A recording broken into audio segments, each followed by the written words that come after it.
上集分享到我哋自家製嘅晶片，由於晶片上面已經有編程，所以我哋加返個夾就可以做到測試 RGB 燈嘅 tester。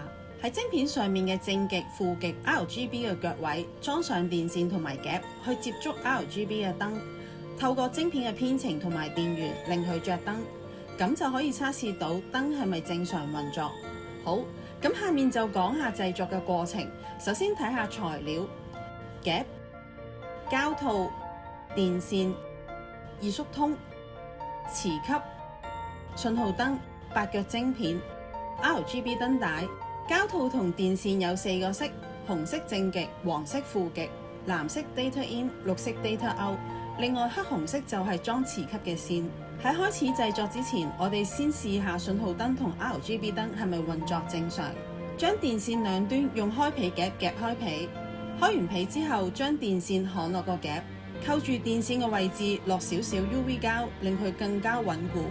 跟住套返個套，紅黃藍綠做法係一樣。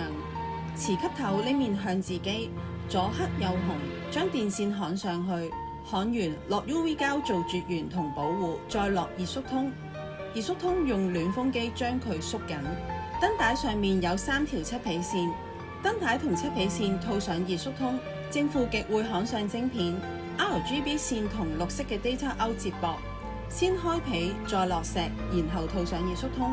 所有嘅線準備好就可以焊落晶片。呢款係8腳嘅晶片，黑色嘅凸塊就係晶片嘅位置，兩旁銀色嘅條狀就係各個嘅腳位。黑色粒位位置代表1號腳，下面就係2號腳。順序落由左至右。由於比較細同埋密集，所以配有綠色放大版，上面嘅數字同圈口方便辨別同埋焊接。晶片上面有8個腳位，1至6號係正極，7號係 RGB，8號係負極。首先將信號燈嘅正負極套上二縮通，再焊上晶片。短嘅係負極，長嘅係正極。用鉗整個勾上腳位，負極焊8號，正極焊6號。跟住將正極夾同燈帶嘅正極線再焊上1號腳。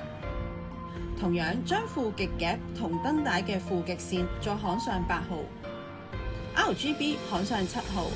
最後落個二縮通做保護，咁就完成啦。